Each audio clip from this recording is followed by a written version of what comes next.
뵐 수 있을 것인가. 자, 그래서 우리가 벌거벗음과 수치는 항상 같이 다닌다라고 말씀을 드렸습니다. 자, 26절. 이에 모세가 진영의 문에 서서 이르되 누가 주의 편에 속하느냐 그는 내게로 나오라 하니 레위의 모든 아들들이 함께 모여 그에게로 오매.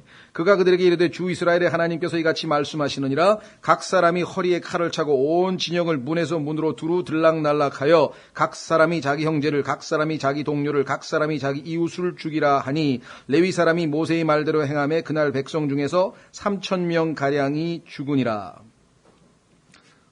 우리가 생각할 때는 어떻게 이렇게 무서운 일이 벌어졌을까 싶지만요. 사실 원칙적으로 치자면 하나님이 정하신 율법으로 치자면 한 사람도 안 남고 다 죽어야죠. 그렇죠? 어떻습니까? 원칙으로 치자면 한 사람도 남지 않고 다 죽어야 되는데 하나님께서 한번 기회를 줬어요. 누가 주의 편에 속하느냐. 회개하고 하나님 편으로 다시 돌아올 사람들. 그랬는데 보니까 그거는 내게로 나오라니까 레위의 모든 아들들만 나왔어요. 참 희한하죠? 글쎄, 그 이유에 대해서 또 원인에 대해서는 뭐 제가 여기서 왈가왈부할 수는 없을 것 같아요. 뭐 어떤 분들은 레위는 모세가 레위 지파이기 때문에 뭐 특별한 뭐 관계가 아니겠느냐 뭐 이렇게 해석하시는 분들도 있고 그것도 뭐 일리가 없는 건 아니겠죠.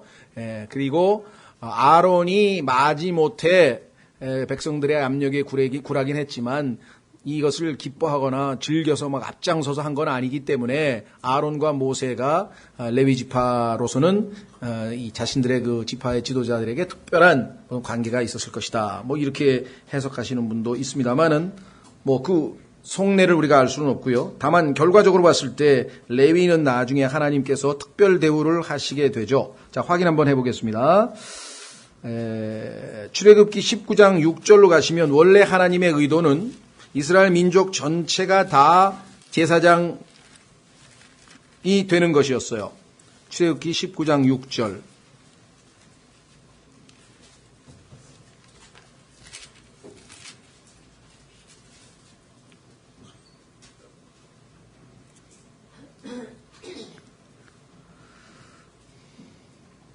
찾으셨습니까? 거기 보시면 또 너희는 내게 제사장 왕국이 되며 거룩한 민족이 되리라. 네가 이스라엘 자손에게 고할 말들이 이러하니라. 하나님의 원래 의도는 이스라엘 민족 12지파 전체가 다 하나님의 제사장 국가가 되는 것이었는데 지금 현재 이와 같은 우상 숭배로 말미암아 결국은 그 하나님이 주시는 특권은 레위 지파 한 지파에게로만 돌아가도록 결과적으로 그렇게 되었죠. 확인해 보겠습니다. 신명기 33장. 신명기 33장. 모세가 마지막 순간에 이스라엘 12지파의 미래에 대한 예언을 합니다. 야곱도 그랬죠? 성경에 보면 이스라엘 12지파가 어떻게 될 것인가에 대한 예언이 몇 번씩 등장하는데요. 8절. 신명기 33장 8절에 보면 레위에 관하여는 그가 이르되 주의 둠밈과 우림이 성막 만들 때 이 하나님께서 둠밈과 우림이라고 하는 특별한 어떤 기구를 통해서 하나님의 뜻을 분별하는 것을 가르쳐 주셨죠.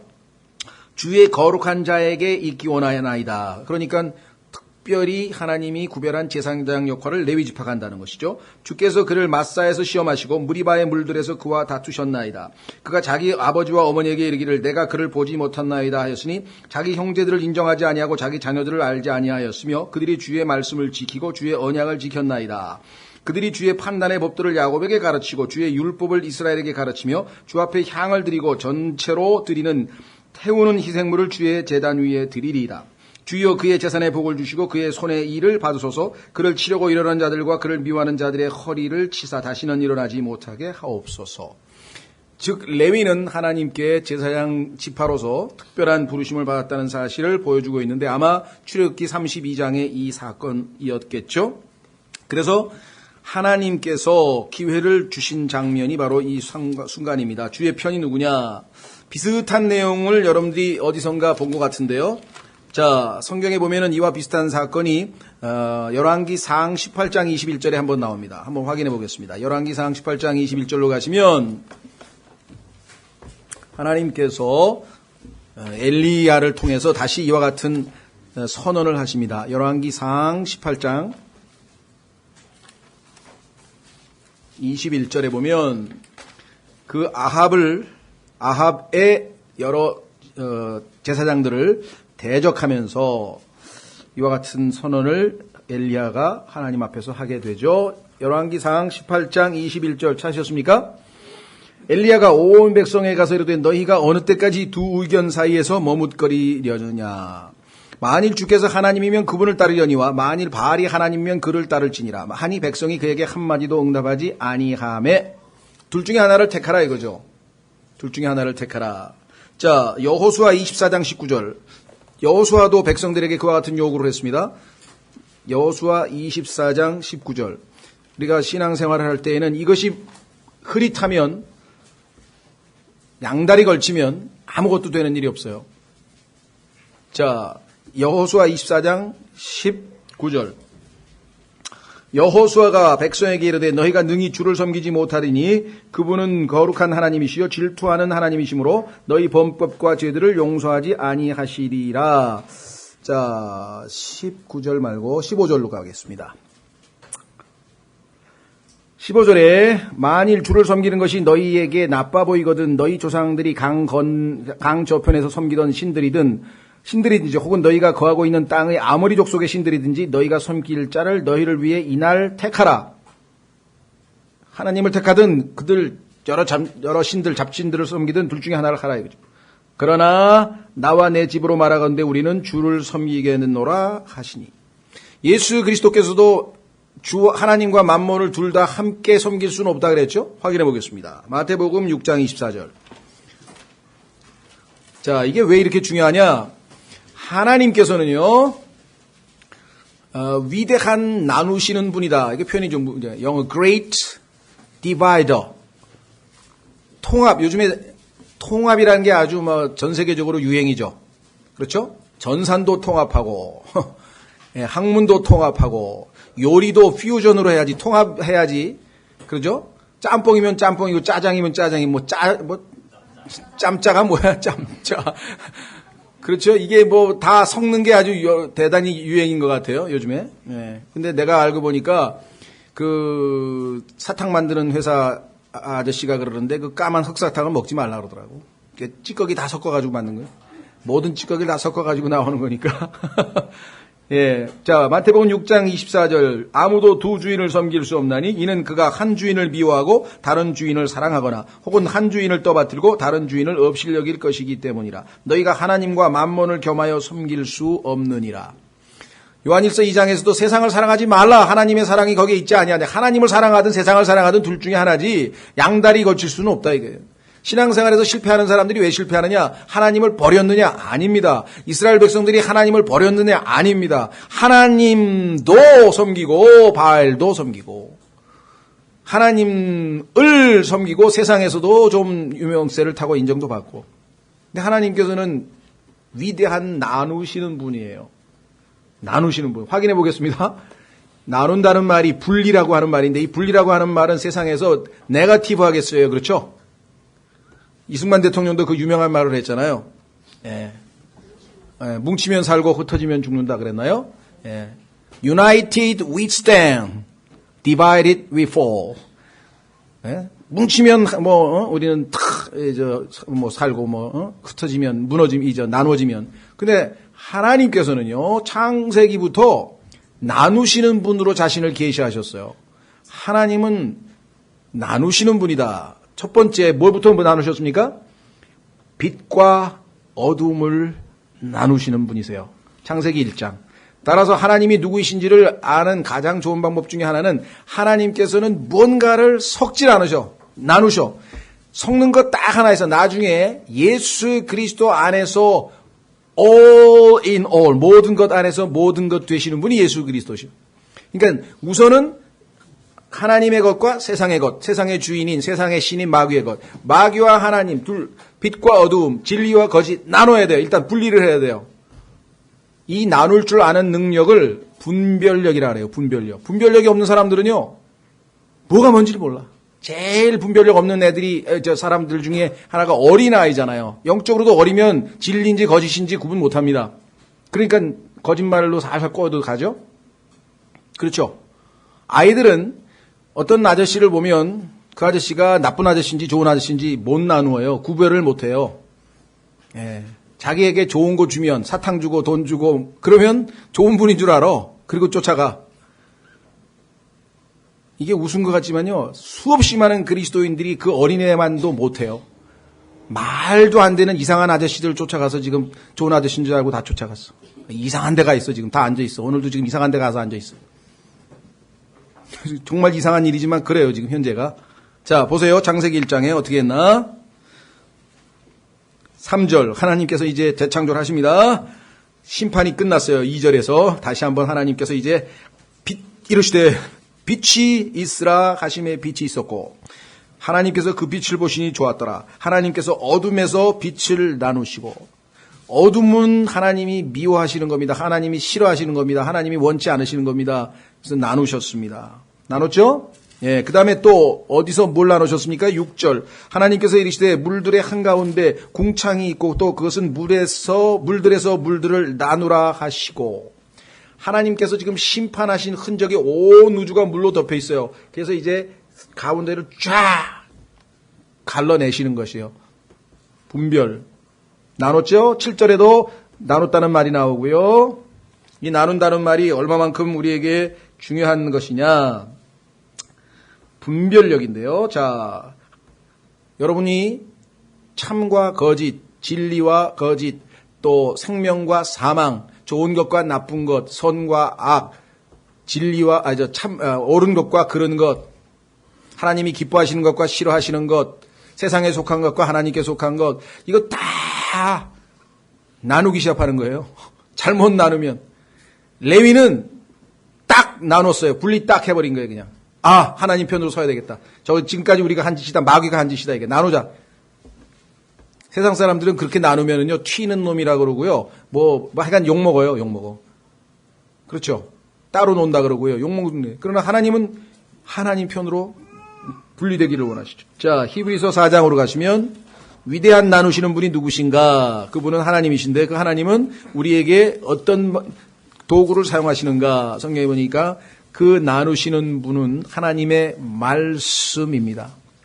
하나님의 말씀의 빛에 쫙 비춰오면은요, 빛과 어둠이 쫙 갈리고, 세상과 하나님이 쫙 갈리고, 옳고 그름이 쫙 갈리고, 분별력이 생기는 것이에요. 자, 히브리서 4장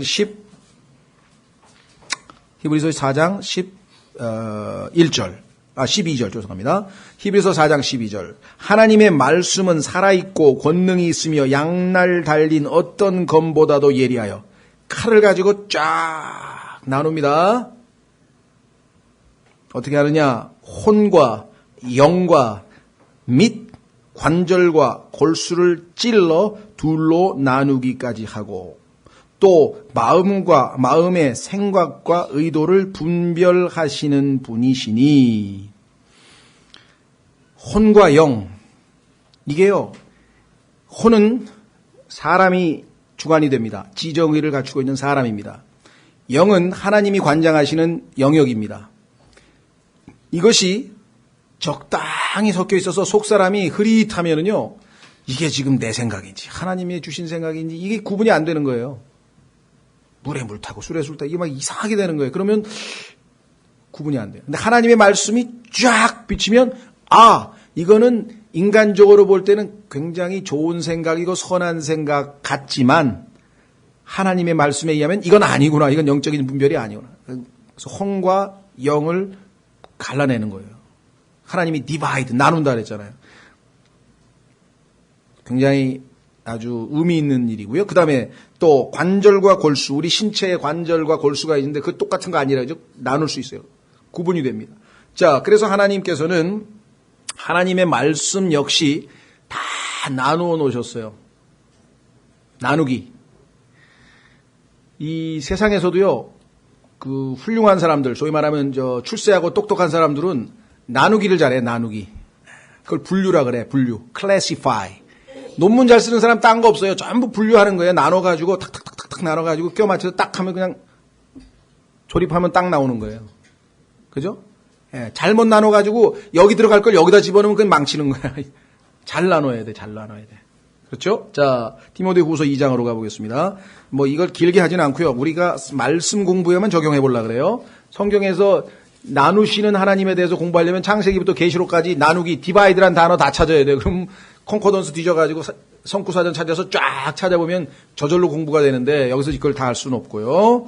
우리는 우리에게 제일 중요한 나누기가 뭐냐? 그것은 바로 성경을 공부할 때 나누지 않고 성경을 공부하면 엄청난 문제가 발생한다. 디모데후서 2장 15절. 디모데후서 2장 15절.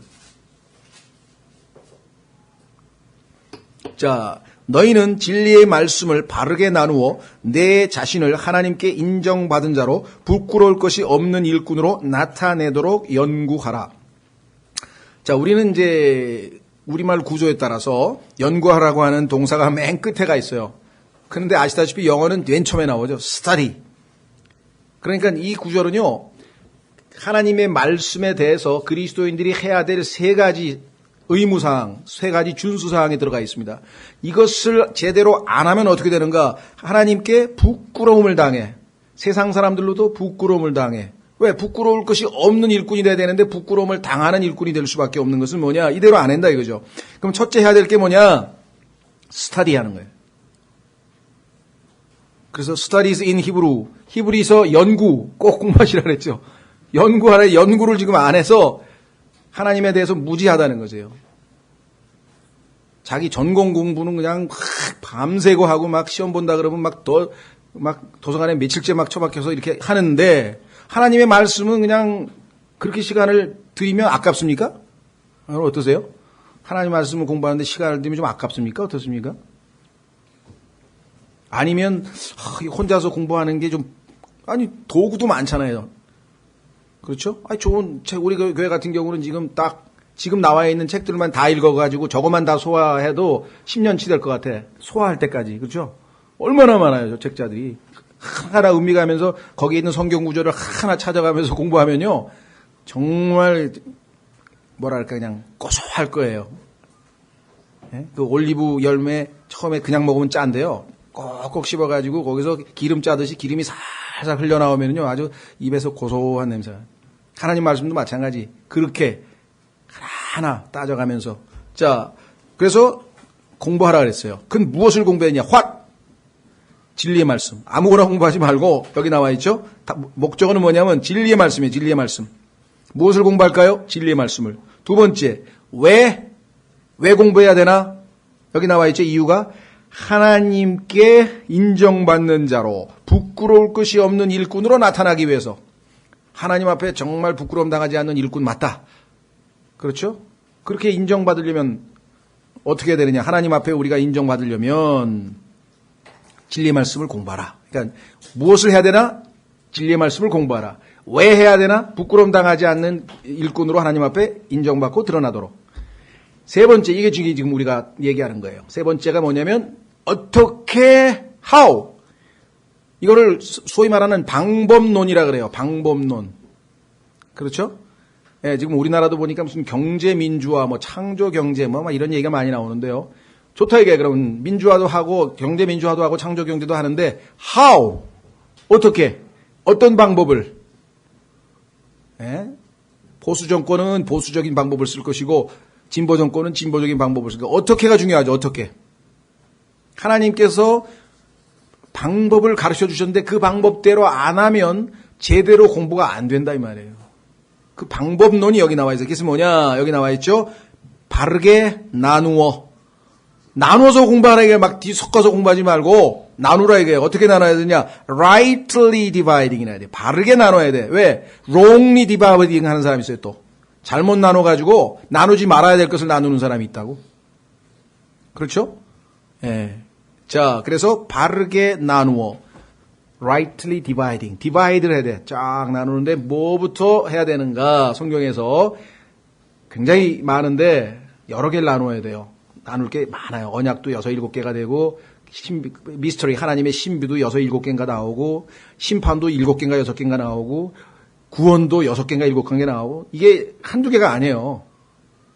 그거 다 못 나누고 막 섞어버리면은 나누면은 하나 둘씩 나눠서 이렇게 딱 보면은 다 분명해져. 아 이거구나, 아 이거구나, 아 이거구나. 그래서 나중에 딱 합치니까 뭐가 하나 딱 나온다.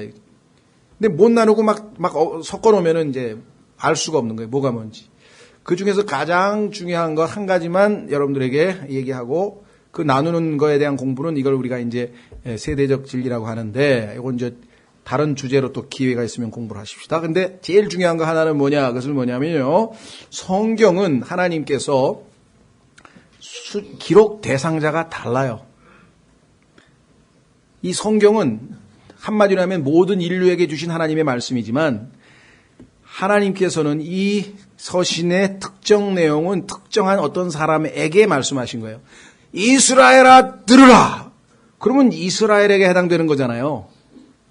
너와 나 사이에 표적을 세우리니 예를 들면 할례를 받아라. 안식일을 지켜라. 그러면 할례하고 안식일은 이방인하고는 아무 상관없는 거예요. 지금 이스라엘한테 하나님이 하신 말씀 아니에요. 그렇죠? 근데 이스라엘도 아닌 사람이 안식일 지킨다고 지금 막 난리법석 치우는 사람들이 있잖아요. 안식일을 일요일 날 모이면 무슨 김승희 표를 받은 사람들이고 자기들은 안식일을 지키기 때문에 올바르다가. 아니 지금 성경에서 안식일이라면 하나님께서 이스라엘아 너하고 나하고 표적이 안식일이라고 성경에 써놨는데 얼마나 성경을 안 읽었으면 그래. 이스라엘도 그랬더니 또 우리가 영적인 이스라엘, 성경에서 하나님께서 어디 영적인 이스라엘이라고 써놨나요? 하나님께서 그냥 이스라엘이라 그랬지. 14만 4천 명 성경에 써 있어. 무슨 지파 이스라엘의 12지파대로 불렀어. 그랬더니 자기들이 12지파래. 14만 4천 명이래. 여호와의 증인들. 아니 성경에서 어디 여호와의 증인들이라고 성경에 썼나요? 너무나 쉽죠. 나누면 돼요. 자, 그래서 여러분들이 성경의 수신 대상 누구에게 기록했는지를 분명하게 알고 적용을 한다. 확인해 보겠습니다. 고린도전서 한 가지만 짚고 넘어가야 되는데 다른 뒤에 마무리를 줘야 되니까. 고린도전서 10장 32절.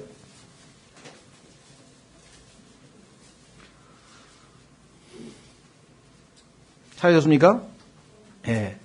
유대인들에게나 이방인들에게나 하나님의 교회나 어떤 실족거리도 주지 말되. 하나님께서 이 세상에 태어난 모든 인간, 아담의 후손을요, 세 수로 나누셨어요. 유대인이냐, 이방인이냐, 하나님의 교회냐. 유대인은 다 아시다시피 아브라함과 이삭과 야곱의 12지파들 후손들을 전부 다 일컬어서 유대인이라고 그러고, 그 이외의 모든 민족들, 유나이티드 네이션스 할 때 그 민족들을 전부 다 우리가 이방인이라고 하고, 유대인이든 이방인이든 주 예수 그리스도를 영접해서 거듭난 하나님의 자녀가 돼서 예수 그리스도께서 그분 안에 몸 안으로 성령으로 침례를 줘서 주님의 몸된 교회 안으로 들어온, 즉 보이지 않는 유기체 예수 그리스도의 몸된 교회, 그걸 성경에서 하나님의 교회라 그랬다. 그러면 하나님의 교회에게 반드시 진리로 교리로 지키도록 하나님께서 요구하신 것은 로마서부터 시작해서 유다서까지의 서신서라. 그 이외에 나머지 것들은 서신서와 내용과 교리와 일치할 때는 우리가 받아들이지만 그렇지 않을 때에는 참고하는 거죠. 자, 레위기에서 어떤 깨끗한 음식은 먹고 깨끗이 아니한 음식은 먹지 말고 먹지 말라 그랬을 때 그것을 우리가 문자적으로 지키는 게 아니죠. 왜? 우리에게 하신 말씀이 아니잖아요. 그거는 유대인들에게 주신 음식 위생법이잖아요. 그러나 거기서 우리는 교훈은 얻을 수 있죠. 어떤 교훈? 하나님은 항상 나누시는 분이구나. 깨끗한 음식, 깨끗이 아니한 것. 깨끗하냐, 더러우냐, 거룩하냐, 거룩지 않으냐가 하나님의 항상 기준이 된다는 사실을 알고 우리의 삶도 그 원칙을 적용하는 것으로 적용해야지. 그거 먹고 안 먹고를 문자적으로 그대로 하는 거는 그건 유대인들에게 요구하시는 거죠. 무슨 말이 이해가 되셨죠? 예. 제일 유명한 구절. 끝까지 견디는 자는 구원을 받으리라. 최근에 나온 책도 보면 이것 가지고 너무나들 다 뒤섞어놔 가지고요. 끝까지 견디는 자는 구원을 받는다는 얘기는 마태복음 24장 13절에 나오는데, 그 내용은 교회가 휴거되고, 즉 여기 하나님의 교회는 지금 올라가고 없어요. 지상에 유대인들만 남아있고 그 다음에 이방인들만 남아있어.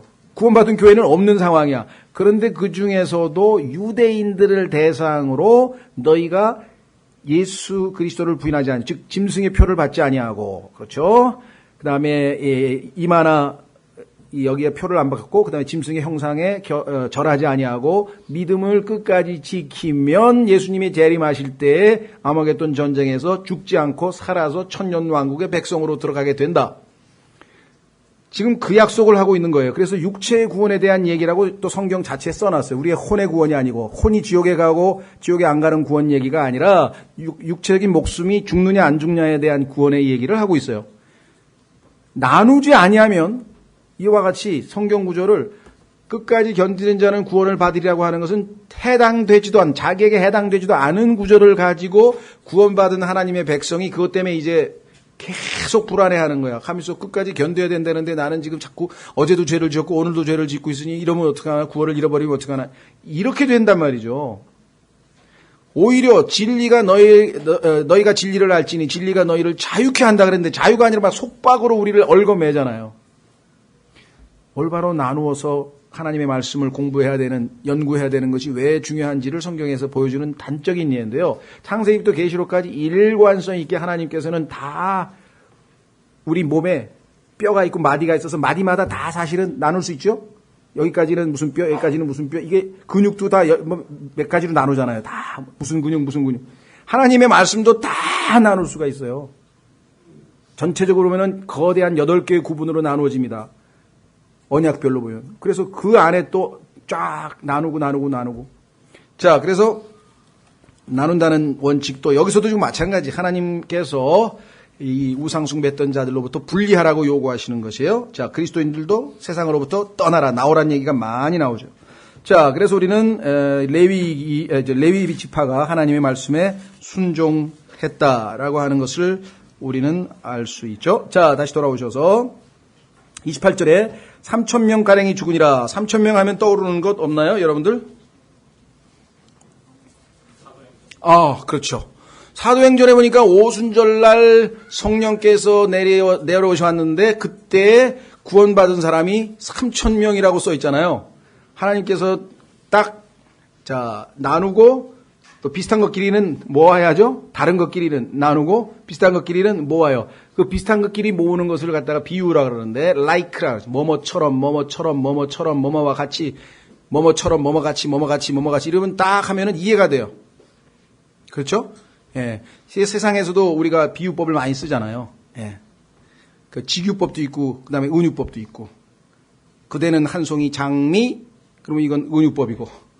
그녀는 그 장미처럼 아름다워, 그러면 직유법이고. 처럼, like, 그죠? 마찬가지. 자, 그래서 성경에서도 이와 같이, 비슷한 것끼리를 모을 수 있는, 그러면 또 뭔가 하나님의 진리가 드러나죠. 3,000명 율법이, 그렇죠. 율법을 받는 상황에서 3,000명이 죽었어요. 율법을 안 지켜서. 그래서 율법은 저주를 가져온다는 말씀대로 심판이 임했죠. 그런데 성령께서 내려오시는데 그 성령이 무슨 날 내려왔냐? 오순절날 내려왔어요. 그런데 오순절날이 무슨 날이냐? 율법 내려온 날이 오순절이에요. 그런데 이번에는 성령께서 내려오셨어. 은혜의 시대지. 율법이 아니라 율법을 폐하고 우리 안에, 그렇죠? 겉이 아니라 돌판으로 들어온 게 아니라 우리 안에 이제 하나님의 말씀이 그대로 임하는 거잖아요. 그렇죠? 그때는 3,000명이 구원을 받은 것입니다. 우리가 하나님의 그 대조적인 역사를 율법과 성령을 대조해서 우리가 확인해 볼 수가 있겠죠. 자, 그 다음에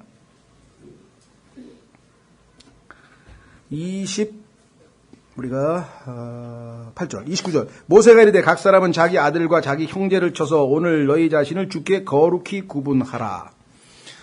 아론의 아들들이 나중에 가면은 하나님의 뜻을 어기고 이상한 불을 들여서 하나님께서 쳐서 아들 둘이 갑자기 죽죠. 나답과 아비후가 죽었는데 그때 하나님께서 아론에게 울지 말라 그러죠. 슬퍼하지 말고. 하나님이 1순위예요. 그렇죠? 하나님께 거룩히 구별된 자는 하나님을 사랑하고 그 다음에 이웃을 사랑하는 것이에요. 이웃에 대한 사랑이 먼저가 되면 모든 게 다 무너져 버리는 거죠. 여기서 지금 이 순간에도 하나님께서 여기 얘기하는 것은 아까 27절에서 말한 것처럼 형제, 그 다음에 동료, 그 다음에 이웃. 하나님을 택할 것인가 이들을 택할 것인가. 이와 같은 상황이 우리의 삶에서 하나님께서 요구하시는 상황이 있죠. 이삭을 바쳐라 그랬대요. 그렇죠? 아브라함에게도. 그때도 둘 중에 하나죠. 하나님의 말씀에 순종할 것인가, 자신이 사랑하는 이삭을 자기의 힘으로 지킬 것인가. 마찬가지. 여기서는 지금 주께 거룩히 구분하라. 여기 구분한다는 말 29절에 나와 있는 단어인데요. 그것은 뭐냐면 consecrate라는 단어입니다. 우리가 보통 헌신이라는 말도 많이 쓰고 봉헌이라는 말도 많이 쓰는데 하나님께 자신을 바치면 그게 거룩히 구별하는 것이죠.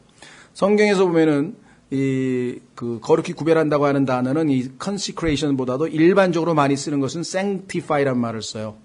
하나님 몫으로 따로 떼어놓는다. 그 다음에 holy라고 하는 말이 있는데 이 두 가지는 동전의 앞뒤면입니다.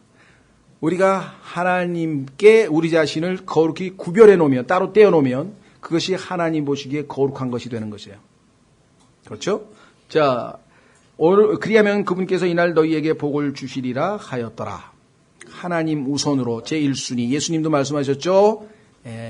아비와 그다음에 이 가족, 딸 쭉 얘기하면서 자기 자신까지 미워하지 아니하면 능히 나의 제자가 될 수 없다라고 말씀하신 그 말씀입니다.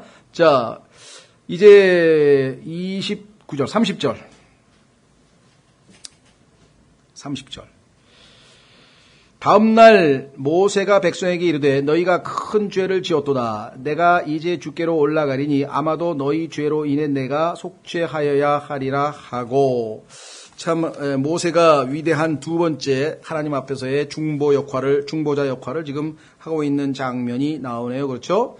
모세가 주께로 돌아가 아뢰되 이 백성이 큰 죄를 짓고, 지금 우상 숭배가 하나님 앞에 큰 죄라고 하는 것 기억하시고요. 자기들을 위해 금으로 신들을 만들었나이다.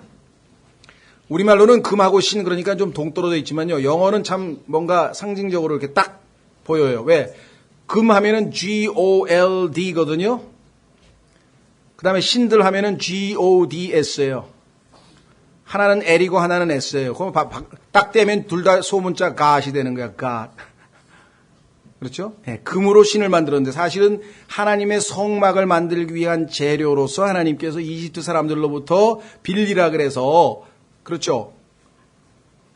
이집트 사람들이 빌려줬죠. 빌려주지 않을 수가 없는 상황에 놓였었죠. 왜? 10가지 재앙을 당했기 때문에 아주 그냥 빨리 이스라엘 백성들이 떠나는 게 이집트 백성에게는 살아남는 유일한 길이었던 거죠. 그래서 우리가 생각할 때는 얼마나 고통스러웠는지 금이고 뭐고 그냥 다 줘버렸어요. 네? 참 신기하죠? 아끼고 움켜쥐었을 텐데 그걸 다 줘버렸어요. 성경에 보니까. 예. 자, 그래서 금으로 신들을 만들었나이다. 그러나 이제 주께서 그들의 죄를 용서하시옵소서. 그리하지 아니하리 하시려면 원컨대 주께서 기록하신 주의 책에서 나를 지워버리소서 하니, 주께서 모세에게 이르시되 누구든지 내게 죄를 지으면 내가 그를 내 책에서 지워버리리라. 자, 우리가 소위 말하는 이 생명책에 대한 해석의 근거를 성경에서 우리가 좀 찾아볼 수 있을 것 같습니다. 우선은 그 생명책 보기 전에 그 언약궤 관련 얘기를 좀 해야 되겠는데, 왜냐하면 신명기 10장으로 가면 모세가 하나님 앞에서 돌판을 받을 때 하나님께서 돌판 얘기만 하신 게 아니라 궤를 하나 만들라고 그 돌판을 보관할, 그러니까 나중에 성막을 지을 때 언약궤가 있죠. 그런데 그 언약궤 만들어지기 전에 하나님께서 주신 그 돌판들을 갖다가 넣어둘 임시 보관함을 하나 만들라고 했었어요. 그 언약궤가 있었다는 얘기가 신명기 10장에 보면 갑자기 나와요. 그 여러분들 성경에서 어떤 구절에는 아무 얘기가 없어요. 예를 들면 에녹이라고 하는 사람이 뭐 했는지 성경에 안 나오죠. 그냥 하늘로 휴거됐을 뿐이에요. 그런데 유다서에 가면은 에녹이 예수님의 재림을 설교했다는 얘기가 유다서에 가서 나와요. 계시록 성경 65번째 책에. 그러니까 하나님은 정말 부지런하게 창세기부터 계시록까지 다 두루두루 살피고 공부하는 사람들에게 풍성한 계시를 주시지, 여기서 조금 하다가 중간에 손 놔버리면은 에녹에 대한 정보를 우리가 얻을 수가 없어요. 자, 신명기 10장으로 가보세요. 야, 여기 보니까 출애굽기에 기록되지 않는 또 다른 정보가 여기 숨겨져 있네요. 성경을 성경으로 비교해봐요.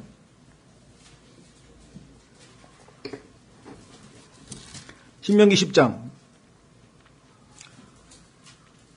회고를 하는 겁니다. 출애굽 때 있었던 일들을 회고하면서 그때 주께서 내게 이르시기를 너는 처음 것과 같은 돌판 2개를 깎아서 산에 올라와 내게로 나아오고 왜 깨트려버렸으니까 이제 새로 써주시겠다 이거죠. 새로 써주시겠다 그래가지고 이제 올라오라 할 때 또 너를 위해 나무 궤 하나를 만들라. 하나님을 만나는 장소가 언약궤에 있는 긍휼의 자리 아니에요. 그렇죠? 속죄는 언약궤와 연관이 되어 있는데 하나님께서 이스라엘 백성의 죄를 지금 이 죄를 속죄하기 위해서 하나님께로 올라가는 모세에게 언약궤를 예표하고 있는 궤를 만들려고 하셨구나. 하나님의 일관성 있는 원칙이 담겨져 있죠. 내가 깨뜨린 처음 판들에 있던 말들을 내가 그 판들에 쓰리니 너는 그것들을 그 궤에 넣으라 하시기에 하나님께서는 원본이 깨져서 없어졌으니 원본, 사본을 다시 하나 또 만들어 주시겠다. 성경 필사본들도 다 하나님의 말씀이라는 것 우리가 분명히 기억하셔야 됩니다. 어떤 분들은 하나님께서 처음 해주신 원본만 진짜 하나님 말씀이고 나머지는 다 아니다 이렇게 주장하는데 아니죠. 성경에 보니까 원본 이미 없어졌어요. 이런 구절이 성경에 보면 몇 군데 있어요. 원본이 없어져가지고 사본을 만들어서 하나님의 말씀으로 보관해 놓은 적이 있었죠. 그 유명한 그 칼로 이렇게 하나님 말씀을 이렇게 찢어서 갖다 버린 사건도 성경에 보면 나오잖아요. 원본이 없어진 사건. 자, 그 다음에 3절 내가 시팀나무로 궤를 만들고 처음 것과 같은 돌판 2개를 깎아서 그것들을 내 손에 들고 산에 오르매. 그러니까 두 번째로 속죄를 위해서 산에 올라갔을 때에는 언약 궤를 가지고 올라갔다는 사실을 우리가 여기서 확인하게 됩니다. 그렇죠? 자, 다시 돌아오셔서 그 사실을 한번 여기서 꼭 잊지 마시고 기억해 주시면 좋겠고요. 자, 그 다음에 여기서 이제 그 책, 모세의 그 중보자로서의 그 마음 자세는요, 자신의 모든 것을 희생하고 자신이 하나님으로부터 처벌되고 멸망당하더라도 이스라엘 백성은 구해달라는 그런 얘기예요. 동일한 동일한 마음 자세를 가지고 있던 사람이 신약의 누구였습니까? 바울이었죠. 예, 로마서 9장으로 갑니다. 여러분들 중에 그런 분 있나 모르겠어요. 대한민국 동포들, 우리 불쌍한 이 민족들 구원해 주시옵소서. 그렇지 아니하면 제가 그리스도로부터 저주를 받을지라도 저는 그렇게 원합니다. 이렇게 지금 한 거예요. 확인해 보겠습니다. 로마서 9장. 정말 우리가 이 복음을 전하는 마음 자세가 이와 같은 마음 자세인지. 로마서 9장 1절 내가 그리스도 안에서 진실을 말하고 거짓말을 하지 아니하노라. 내 양심도 성령님 안에서 나에 대해 증언하거니와 내게는 그 마음속에 큰 근심이 있고 계속해서 슬픔이 있노라. 육체에 따른 내 형제들, 왜냐하면 영에 따른 내 형제들도 있잖아요. 영적인 우리 주님의 몸된 교회 지체들도 있으니까 이제 형제들 얘기할 때는 바울은 유대인들이냐 그리스도인들이냐 두 가지를 나눠야 되니까 육체에 따른 내 형제들 이렇게 얘기를 하죠. 무슨 말이 이해가 되셨죠? 성경에서도 마찬가지예요. 예수님께서는 육체로는 유대인에게서 태어나셨다. 성경에 나오잖아요. 자, 내 친족들을 위해서라면 차라리 내 자신이 그리스도로부터 저주받기를 바랄 수도 있으리니. 이와 같은 마음 자세로 바울은 자신들의 이스라엘 백성의 구원을 원했다. 지금 모세도 똑같은 겁니다. 뭐라 했냐면요. 기록하신 주의 책에서 나를 지워달라 그랬어요. 성경에 보면은요. 많은 사람들이 생명책에 이름이 기록된다 이렇게 지금 생각하고 있는데 그렇진 않습니다. 그러니까 구원받은 사람은 영원한 생명책에 이제 영원히 사는 그 명부에 마치 등록이 되는 것처럼 생각하는데 성경에 따르면 그것은 아니고요. 원래 이 땅에 하나님께서 생명을 부여하셔서 태어난 모든 인간들은 생명책에 마치 우리가 호적등본에 그 출생신고가 되듯이 다 올라갑니다. 그런데 그것이 중간에 지워지는 사람이 있어요. 지워지는 사람. 여기 나와 있죠. 자, 33절. 주께서 모세에게 이르시되 누구든지 내가 죄를 지으면 내가 그를 내 책에서 지워버리리라. 그런데 죄를 지으면이야. 근데 우리는 죄를 지었는데 왜 안 지워지고 있느냐. 우리는 죄를 하나도 짓지 않은 것으로 하나님께서 선포해 버리셨어요. 그것을 칭의라 그래요. 칭의. 여러분과 저는요. 우리가 상상하는 것 이상으로 하나님께서는 우리가 단 한 번도 죄를 짓지 아니한 의로운 자로서 하나님 앞에 떡 있는 거예요. 왜 그런 줄 아세요? 예수 그리스도께서 우리의 죄값을 다 갚아버리시고 자신의 생명을 우리에게 주셔서 예수님과 수준이 똑같은 자가 돼버렸어요, 우리가. 이건 엄청난 일이에요. 그래서 하나님은 우리를 보실 때 마치 죄를 단 한 번도 안 지은 자처럼 대해 주세요. 죄를 기억하실 수가 없다고 성경에 써 있잖아요. 기억하지 않는다고 하는데 기억이 안 나는데 어떻게 할 거예요? 그렇죠? 여러분들 그 아주 실제 재밌는 예화가 있어요. 아마 들으신 분도 계시겠지만 다시 여러분들에게 듣지 못한 분을 위해서 상기시켜 드리려면 실제로 있었던 일이래요. 영국의 어떤 유명한 귀족이 프랑스 여행을 갔습니다. 그래서 배를 태워가지고 거기다가 차를 태워서, 근데 그 차가 유명한 롤스로이스 차였어요. 그 롤스로이스를 차고 프랑스를 여행하는 거예요. 근데 가다가 고장이 나버린 거야. 그래서 보니까 중요한 부품에 문제가 생겼대. 연락을 해보니까. 그래서 기다리십시오 하면서 비행기 헬기를 동원해가지고 영국하고 프랑스 각각 헬기를 동원해가지고 롤스로이스 본사에서 이 수리하는 사람이 와가지고 부품을 교환을 해가지고 고쳐줬어요. 그리고 여행을 다 끝마치고 이제 왔어. 그래서 수리비가 꽤 나오겠구나. 왜? 비행기 타고 왔다 갔잖아요. 그렇죠? 부품 교환했잖아요. 근데 아무리 기다려도 이게 청구서가 안 오는 거야. 빌이 안 오는 거야, 이게. 이상하네, 왜? 그래서 전화를 건 거야. 그래서 제가 누구입니다. 프랑스에서 이렇게 해서 수리를 요청해서 수리를 다 했는데, 왜 그 청구서가 오지 않습니까? 근데 손님 무슨 말씀을 하시는지요? 무슨 말씀이라니? 제가 얘기하고 못 알아들었겠습니까? 그런데 손님의 자동차는 저희 컴퓨터 그 안에는 고장이 난 적이 없는 걸로 돼 있는데요. 고장이 난 적이 없는 걸로 돼 있는데요. 무슨 소리였을까요? 롤스로이스 회사는 자신들의 책임이기 때문에 그 수리비가 뭐고 이런 게 중요한 게 아니에요. 자신들의 명예를 위해서 아예 자신들의 그 안에는 고장이 난 적이 없는 차로 돼 있는 거야. 하나님의 생명체계는 여러분과 저는 죄를 아예 지은 적이 없는 것으로 등록이 돼 있다니까요, 지금. 그런 은혜와 자비를 생각해 보셨어요? 하나님 우리를 그렇게 대하시는 거예요. 완전하게 되었느니라. 한번 확인해 보겠습니다. 히브리서 10장 했나요? 또 기억력이 틀리면 안 되는데. 아주 요즘엔 막 찾으면 없어. 히브리서 10장. 완전케 되시느니라. 네, 14절. 고맙습니다. 도와주셔서. 히브리서 10장 14절. 자, 보세요. 뭐라고 돼 있나. 11절부터 제사장마다 날마다 서서 섬기며 자주 같은 희생물들을 드리되 구약시대 그것들은 결코 죄들을 제거하지 못하거니와 구약시대는 죄를 용서만 해줬지 제거는 못했어요. 그래서 그 땅에 아브라함의 품에 땅속에서 지금 지하에 있는 곳에서 대기 상태에 있었잖아요. 예수님께서 피를 흘려야만 죄가 제거되기 때문에 12절 오직 이 사람은 죄들로 인해 한 희생물을 영원히 들이신 뒤에 예수님 하나님의 오른편에 앉으사 그 이후부터 자기 원수들이 자기 발받침이 될 때까지 기다리시느니라. 그분께서는 거룩히 구별된 자들을 단 한 번 헌물을 드림으로 어떻게 했다고요? 영원토록 완전하게 하셨느니라. 하나님 보시기에는요, 여러분과 제가 영원토록 완전해서 예수님하고 똑같은 모습으로 지금 하나님 앞 앉아 있어요. 하나님 앞에.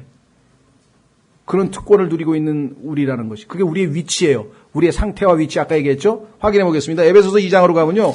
앉아 있어요. 지금 여러분과 제가. 완전한 상태가 돼가지고 하나님 앞에 지금 앉아 있다니까요. 에베소서 2장. 6절. 에베소 2장 6절.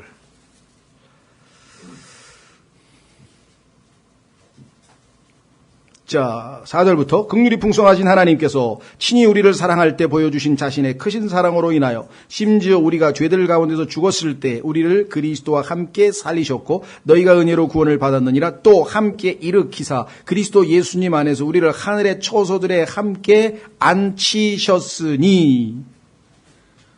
하나님은 거룩하시다 그랬죠. 그래서 거룩하신 하나님 앞에 다가가면 다 죽죠. 출애굽기에서도 가까이 다가오면 다 죽는다 그랬잖아요. 하나님의 거룩하심에. 그런데 우리가 완전하게 되지 않고 어떻게 하나님 앞에 가서 떡 앉아 있겠어요? 그렇죠? 자, 로마서 8장에서 그래서 뭐라고 결정적으로 뭐라요? 여러분과 저는요, 영광스럽게 되어 있다라고 써 있어요. 이게 여러분과 저의 마지막 운명인데 하나님은 이미 완성된 것으로 우리를 보고 계세요. 이 땅에서 우리의 상태는 그 길을 향해서 완전함을 향해 한 걸음 한 걸음 가는 거야. 자, 로마서 8장 뭐라고 썼나 보세요. 이래도 구원의 확신을 안 갖고 있는 사람은 자기가 지금 하나님 앞에 이미 완전하게 되어 있는데 그것도 모르고 고민하고. 자, 로마서 8장 뭐라고 되어 있나 보십시오. 28절 우리가 알거니와 알아야 됩니다. 반드시 모르는 사람이 있으면 안 되고 하나님을 사랑하는 자들 그들이 누구냐 곧 어떤 분들은 지금 현재 하나님의 첫사랑을 잊어버리지 않고 열심히 현재 사랑하고 있는 사람들 그렇게 해석을 해요. 그러니까 타락해서 지금 하나님을 사랑하지 않는 사람은 해당이 안 된다. 그렇게 해석하는데 그렇게 해석이 안 돼 여기는. 왜? 옆에 있잖아요. 곧 그분의 목적에 따라 부르심을 받은 자들에겐 우리는 수고하고 무거운 짐진 자들아 다 내게로 오라 초청을 받았고 그 부르심에 응했잖아요. 우리가 오라 그러는. 그럼 구원받은 모든 사람들을 얘기하는 거죠. 여기서는 당연히 모든 것이 합력하여 선을 이루느니라. 그 선이 뭐냐? 우리를 하나님의 아들처럼 만드는 일인데 29절. 그분께서는 자신이 이미 아신 자들을 미리 아셨어요. 미리. 창세전에 여러분과 저를 미리 알고 계세요. 예정하사. 그러니까 다 예정해 놓았고 자신의 아들의 형상과 같은 모습이 되게 하셨나니 그게 목적이에요. 최종적으로 전부 다 우리는 예수님처럼 된다 그랬어요. 이것은 그들이 많은 형제들 가운데 처음 난 자가 되게 하려 하심이라. 예수님이 우리의 형님이고 그 다음에 동생들이니까 다 똑같아. 같은 생명을 가지고 있어. 동일한 생명. 그렇죠? 그래서 형제라 부르기를 부끄러워하지 아니하신다고 말씀해서 왜? 같은 생명이니까. 로버트 보고 내 형제라 그러면 그건 안 되죠. 생명이 없는데. 근데 실제로 우리도 예수님의 생명이 있기 때문에 형제라고 부르기를 부끄러워할 필요가 없대. 자, 답은 30절에 있네요. 뭐라고 했나? 뿐만 아니라 그분께서는 자신이 예정하신 그들을 과거 시제 부르시고 과거 시제 자신이 부르신 그들을 또한 의롭다 하시고 과거 시제 자신이 의롭다 하신 그들을 또한 영화롭게 하셨느니라 과거 시제. 어떤 분들은 성경 이상하네요. 왜? 다 과거 시제 맞는데요. 영화롭게 안 됐는데 아직. will be glorified. 영화롭게 될 것이다가 맞는데요. 우리 입장에서 보면 영화롭게 될 것이다가 맞는데 하나님의 입장에서는 과거, 현재, 미래가 없어. 다 똑같아. 이미 완전하게 아까 영혼이 완전하게 했다고 히브리서 10장 14절에 얘기했죠. 고장난 적이 없다니까요. 그 롤스로이스가. 우리가 죄를 지은 적이 없다니까요. 그렇게 완전하게 하나님이 만들어 놓으셨다니까요.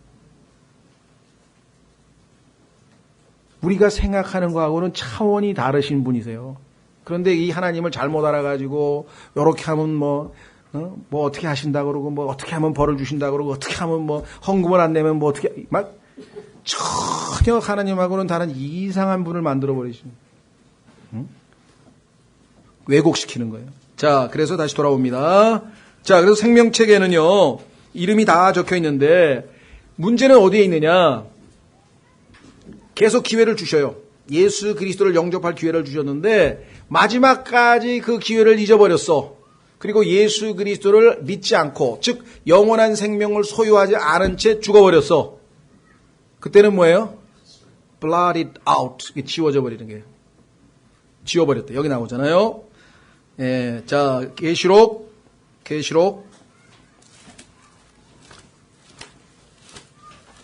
요한계시록에 보면은 생명책에 이름 지운다는 얘기가 거기에 나와요. 또 어디 나오냐?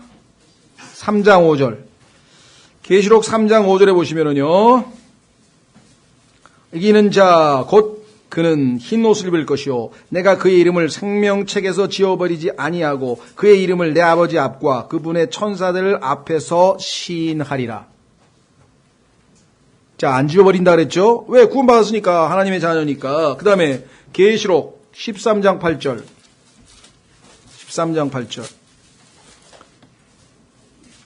그럼 어떤 사람이 지옥불에 던져지느냐? 어떤 사람이 마귀에게 경배하냐? 환란 때 보면은요. 이렇게 기록되어 있네요. 요한계시록 13장 8절.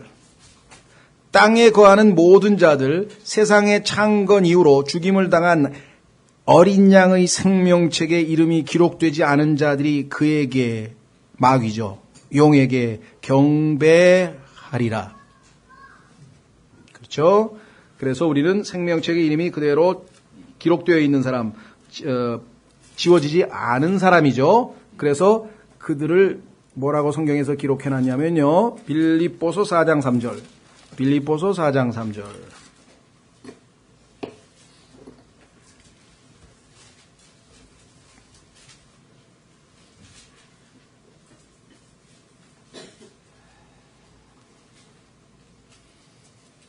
빌립보서 4장 1절부터 그러므로 지극히 사랑하고 사모하는 나의 형제들 곧 나의 기쁨이요 왕관인 나의 지극히 사랑하는 자들아.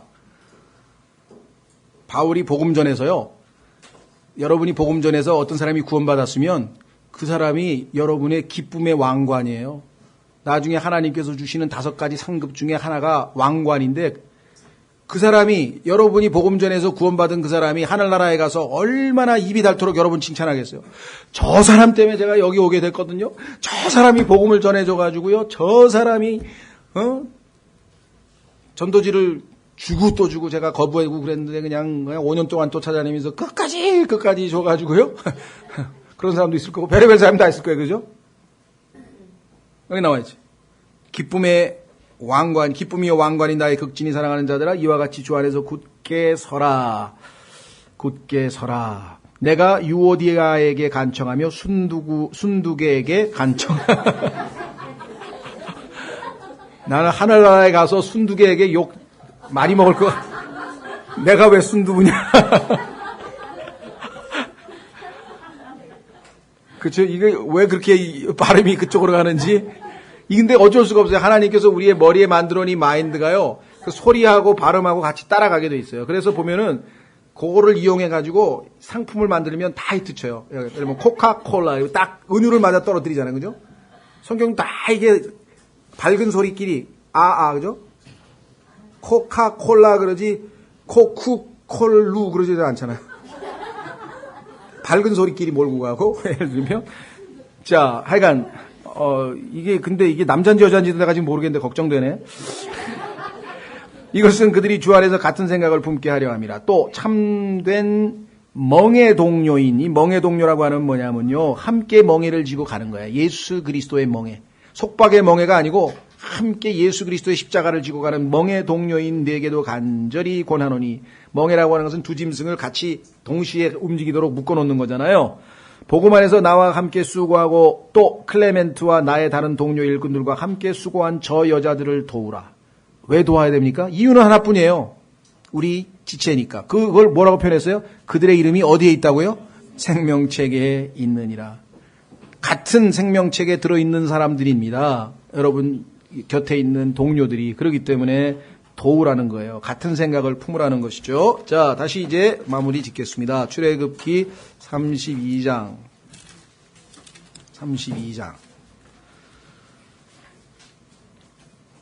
그러므로 이제 가서 내가 네게 말한 곳으로 백성을 인도하라. 보라, 내 천사가 내 앞에 가리라. 그럼에도 불구하고 내가 징벌하는 날에 그들의 죄를 그들에게 벌하리라 하시니라. 하나님께서는요, 필요한 경우에는 징계를 반드시 하십니다. 우리가 아무리 용서해달라 그래도 용서하고 지은 대가에 대해서 교훈이 필요한데, 그렇죠? 잘못에 대해서 그것을 진정으로 깨달으려면 거기에 대한 대가를 치를 때 기억나잖아요. 그 대가를 안 치르고 우리가 봐주면 어떻게 됩니까? 또 죄를 짓죠. 형벌을 강하게 하면 우리나라의 범죄율은 순식간에 50% 이하 떨어뜨릴 수 있어요. 징벌을 2배씩만 높이면 돼요. 징역 5년을 10년으로 하고 10년을 20년으로 하고 이렇게 2배씩만 높이면 다 떨어지게 자동으로 돼 있어요. 성경에 써 있습니다. 확인해 보겠습니다. 전도서 8장. 전도서 8장에 왜 범죄율이 안 떨어지는지 하나님이 써놨어요. 전도서 8장.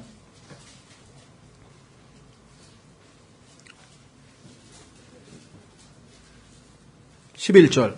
전도서 8장 11절. 악한 일에 대한 판결이 신속히 집행되지 아니하므로 그런 까닭에 사람들의 아들들의 마음이 악을 행하려고 그들의 속에서 완전히 고정되었도다. 그래서 싱가포르 같이요. 길에서 침 뱉으면 10만 원, 담배 꽁초 버리면 10만 원. 절대로 안 합니다. 그렇죠? 예. 우리도 지금 올려보세요. 안 해요. 예. 너무 이 형벌이 낮은 거야. 그래서 지금 인도에서 요즘 뭐 뉴스거리 여러분 한번 보셨을지 모르겠는데 뭐 아주 막 인도의 이 성범죄가 지금 뭐 아주 막 기승을 부리고 했죠? 그래가지고 징역 7년인데요. 저 성범죄 한 사람. 그 징역 7년을 지금 20년에서 사형까지로 옮겨놨어요. 징역 3배에다가 사형까지 할 수 있도록 해놨어요, 지금. 아마 순식간에 아마 절반 이하로 떨어질 거예요, 아마. 예? 자, 그래서 다시 돌아옵니다. 하나님께서 직접 안 가시고 천사를 대신 보내셨어요. 34절에 보시면 35절 주께서 백성에게 재앙을 내리셨으니 이는 그들이 송아지 곧 아론이 만든 송아지를 만들었기 때문이더라.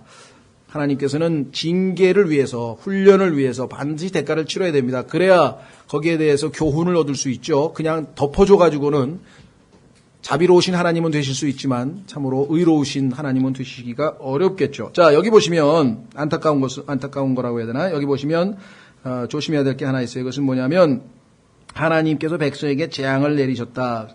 이 재앙에 대해서는 이제 구체적으로 이스라엘 역사에 보면 여러 번 반복되는데요. 이번 사건 한 가지만 두고 얘기하는 건 아니고 이제 앞으로도 반복해서 그와 같은 일들이 있게 될 겁니다. 자, 출애굽기 32장을 한번 마무리를 지어봅시다. 우선 여러분들이 보기에 너무나 엄청난 일이 벌어졌죠? 그건 무슨 일입니까? 출애굽서부터 시작해가지고 하나님께서 주신 축복들이 얼마나 많았어요. 기적도 얼마나 많았어요. 그렇죠? 그런데도 불구하고 이와 같이 끔찍한 엄청난 죄를 저질렀다고 하는 것, 인간의 아담의 속성에 대해서 여러분들이 철저하게 깨달으셔야 됩니다. 야, 이건 너무하다. 그렇죠? 여러분 생각 그렇습니까? 이건 너무하다. 네, 아니에요. 우리도 얼마든지 이런 짓 할 수 있습니다. 얼마든지 가능합니다. 예? 자,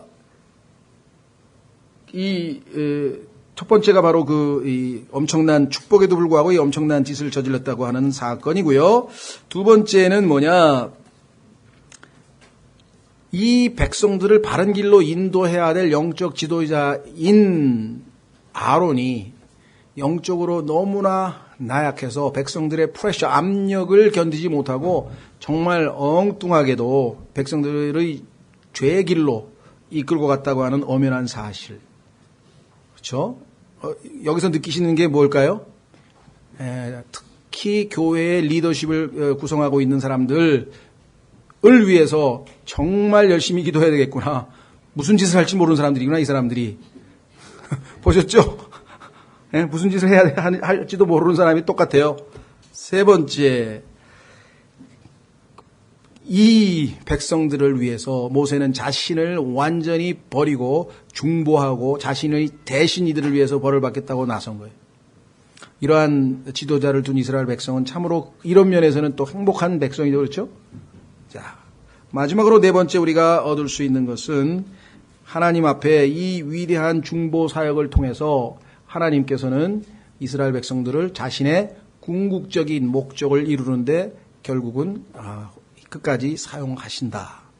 하나님의 뜻은 인간의 나약함과 인간의 부족함과 모든 죄악에도 불구하고 여전히 계속해서 이어진다는 것입니다. 다만 그 반열에 동참해서 함께 가는 것과 레위 사람들처럼 그렇지 않고 중간에 징계를 받아서 3,000명씩 죽게 되는 그 차이는 여러분과 제가 내리는 결단에 달려 있다는 것이에요. 하나님을 기쁘시게 하고 잘 성장하는 그리스도인으로서 바른 길을 갈 것인가, 아니면 이스라엘 백성처럼 이렇게 죄를 짓고 또 불평하고 또 죄를 짓고 불평하고 뭐 이러다가 보면은 나중에 가서 뭐예요?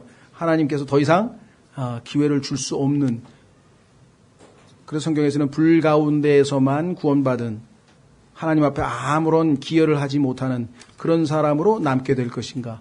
그것은 여러분과 저의 결정에 달려 있다. 예. 오늘 출애굽기 32장을 우리가 마쳤고요. 이제 33, 34장 지나면요. 35장서부터 40장까지는 앞에서 얘기했던 그대로 짓는 성막 건축하는 내용입니다. 그래서 저희가 그 뒷부분은 한꺼번에 정리해서 35장서부터 40장까지는 우리가 요약을 해서 1시간에 실제적으로 똑같은 내용이 반복이 되니까요. 아마 출애굽기가 이제 저희가 마무리되고 아마 오후 성경 공부 시간에는 지금 예정으로는 지금 저희가 이 구약 역시 전도서 성경 공부를 좀 하려고 합니다. 그래서 지금 현재 이 시대 물질 문화가 지배하고 있는 이 시대에 가장 우리에게 필요한 메시지라고 하는 전도서 성경 공부를 우리가 준비하고 있습니다. 다 일어나셔서